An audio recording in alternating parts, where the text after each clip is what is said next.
Nous en sommes maintenant aux exports. Alors, dans Photoshop, il va être important d'exporter les documents via l'exploitation du document en numérique, web ou graphisme numérique, ou bien vers le print, c'est-à-dire l'imprimerie papier, l'édition papier. Et nous allons avoir des formes d'export très différentes. Donc, le menu Fichier va nous permettre d'exporter le document. Nous avons le sous-menu Exportation, où nous pouvons exporter directement au format PNG, exporter des documents détourés, sans fond, en gérant donc la couche alpha, la couche de transparence, qui est très intéressant, très important pour des logos et autres.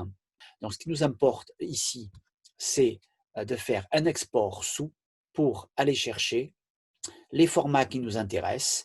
On constate bien qu'on est bien en 1050 par 1680, ce qui nous intéresse pour l'export vidéo, que le format qui nous intéresse là, c'est d'avoir un document en JPEG au format choisi et pas de question de mise à l'échelle, de rééchantillonnage, etc. Nous pouvons tout garder en standard, la taille de la zone de travail reste la même, pas de gestion des métadonnées et l'espace colorimétrique reste en RVB.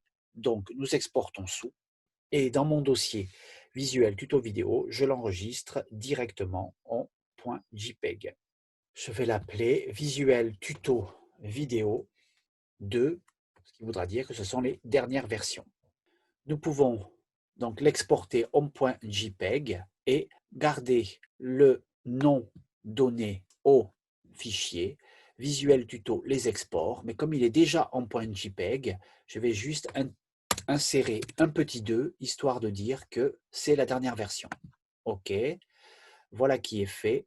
Je rends invisibles les exports, je passe au traitement de l'image et je modifie mon petit dièse, car c'est le deuxième document. Donc, deuxième document vidéo, je refais à nouveau un petit enregistré sous, je refais à nouveau mon export en exporté sous, OK, on ne modifie rien, nous avons vérifié précédemment que tout était en plat, nous sommes toujours en format JPEG, en haute qualité, tout va bien, j'exporte et je lui donne le nom bien sûr du traitement de l'image, visuel tuto traitement de l'image avec le petit 2 qui nous permet de confirmer le fait que c'est la dernière version qui nous intéresse pour la vidéo. Très bien. Je passe maintenant à outils et menus et je modifie le petit dièse parce que c'est le premier tuto. Menu fichier, exporter sous. Dans cette fenêtre, tout convient, nous l'avons déjà constaté. L'on peut exporter, l'appeler par son nom, outils et menus, avec notre petit 2, qui nous permet de l'exporter en JPEG pour l'importer ensuite dans le document vidéo. Et voici qui est fait. Maintenant, là, nous sommes sur un export de type numérique pour la vidéo. Maintenant, si nous voulons l'imprimer, si nous voulons en numérique l'exporter en PDF, nous pouvons retourner dans le menu exportation, exporter sous. Si nous souhaitons éditer un PDF, parce que c'est un document qui comporte plusieurs pages et nous voudrions l'éditer pour en faire un document disponible sur le réseau ou bien pour l'envoyer par mail ou pour le mettre en ligne sur un site au format PDF comme un magazine ou un document avec plusieurs pages ou bien une seule page. Le mode d'export est le même. Du coup, nous allons l'enregistrer sous et non pas l'exporter cette fois, mais c'est une forme d'exportation et aller sélectionner le format Photoshop PDF. Très bien. Comme ceci, nous allons pouvoir l'enregistrer. Visuel, tuto, vidéo. Nous sommes bien cette fois sur outils et menus. On va pouvoir lui mettre le petit 2 également pour signifier que c'est la dernière version, mais cette fois-ci enregistrée en PDF. Nous enregistrons. On valide la question de la boîte de dialogue qui est peu importante et on lui dit à ce moment-là de l'enregistrer ou bien en qualité supérieure, autrement dit, pour l'éditer vers le print, donc l'impression physique à l'imprimante ou bien chez un imprimeur, On peut le mettre également en taille de fichier minimale ou bien maximale, optimale comme il l'appelle. La qualité supérieure suffit bien. Ensuite, on conserve les fonctions d'édition de Photoshop si on le souhaite pour pouvoir conserver les calques, etc. Et on peut également l'optimiser pour l'aperçu rapide des pages web. Là, nous, on sait qu'on veut un document pour l'envoyer à l'imprimerie numérique pour en sortir un document papier.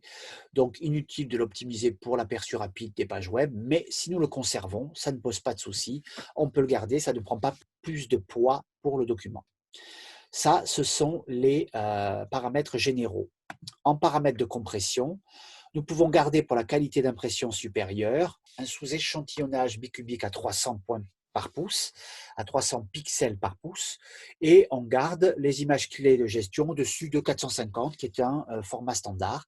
Notre compression reste du JPEG en qualité maximale, donc le document sera un petit peu lourd, mais par contre, on sera de très bonne définition pour l'impression numérique papier.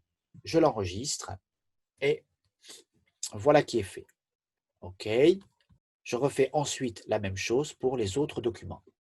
Traitement de l'image, dièse 2, menu fichier enregistré sous, traitement de l'image 2, mais nous sommes bien en PDF. Nous pouvons donc d'ores et déjà retirer les calques, parce que nous n'en avons pas besoin, auquel cas nous l'enregistre écrasé, c'est-à-dire en compressant tous les calques, en ne faisant plus qu'une seule image, sans les conserver en mémoire pour une exploitation dans Photoshop une autre fois. Nous voici donc pour l'export en PDF, qui est un enregistré sous en PDF au format web, donc pour que le document soit plus léger et puisse circuler sur le réseau via les mails ou le téléchargement en ligne sur un site.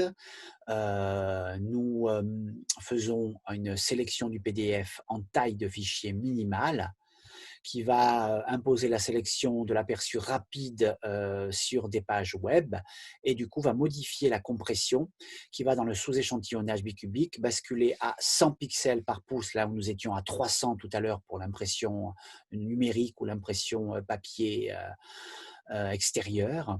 Et pour les images, pour la compression des images, au-dessus de 150 pixels par pouce, version export pour le web, nous étions à 450 tout à l'heure, donc nettement mieux défini pour l'impression papier, bien évidemment. Et là, nous pouvons donc enregistrer notre fichier PDF et nous pourrons donc aller constater la différence de poids du document. Nous pouvons donc constater que sur le visuel tuto traitement image vers le web, pour le web, nous avons un document qui fait 128 kilo-octets, alors que pour le print,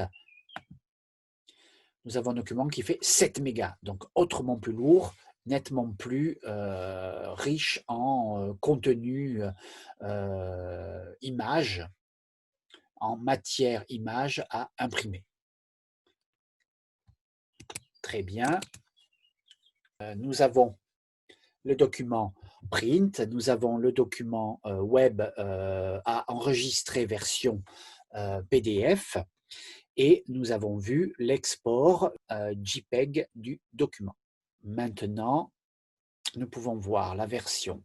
Si nous préférons enregistrer directement un document pour le web, on peut observer que dans le menu sous-menu exportation, nous avons un enregistré pour le web qui nous permet de compresser le document et d'optimiser son contenu pour pouvoir réellement le rendre très léger. Nous avons la version originale en haut, la version à compresser en bas. Nous avons un document original qui pèse 5 mégas 0,5 au-dessus, une version en JPEG compressée en qualité 70 qui va peser in fine 185 kilo-octets. On peut jouer par rapport à la compression de ce document via le web sur le format JPEG, PNG, GIF, etc., sur une compression progressive, sur la qualité du document à compresser, 70% reste raisonnable, et nous pouvons gérer éventuellement le flou de l'image, mais c'est peu recommandé. Et ensuite, nous pouvons jouer sur les couleurs RVB, le copyright, les aperçus de couleurs moniteur ou bien plus définis via les ordinateurs utilisés, le RVB Internet, etc. Et nous avons surtout ce qui joue énormément sur le poids via cette compression. Au-delà de la qualité, c'est le format de l'image, la taille de l'image, du coup, que vous pouvez gérer directement au format précis en largeur et en hauteur par pixel, ou bien directement en pourcentage équilibré de la hauteur par la largeur via la qualité de compression bicubique ou autre. Et voici que là, nous pouvons faire un enregistré du document. Pourcentage, on peut descendre encore approximativement à 70% du format de l'image, qui du coup n'est plus à 1050 par 1680, mais à 735 par 1176, mais c'est une image qui est destinée pour le web, donc cela peut convenir. Je l'enregistre, OK, et on pourra vérifier sur l'image ici s'il y a,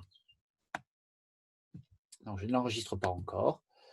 On peut vérifier sur l'image s'il y a des photos ou autres, si le résultat de la compression n'est pas trop important. Ici, on se rend compte que comme nous sommes sur du travail au trait, en typo ou bien en surface de zone tracée de manière vectorielle, les contours sont très nets, donc il n'y a pas de compression réellement visible à l'œil. Mais si c'est une photographie, on peut effectivement observer les détails de points de lumière ou de points sombres pour constater si la perdition n'est pas trop importante. J'enregistre. Il va s'appeler, hop, je vais l'appeler Web 2 et vais aller l'enregistrer dans le dossier Social Lab, module 3, graphiste, vidéo, visuel, tuto vidéo, et je vais l'enregistrer à côté des autres pour comparer le poids qu'il fait. OK. Je bascule pour vérifier et l'on peut constater que traitement de l'image pour le web pèse 130 kilo-octets, alors que le premier était à 128 kg. Donc on est sensiblement au même seuil de compression. Voici pour l'enregistrement direct via le web.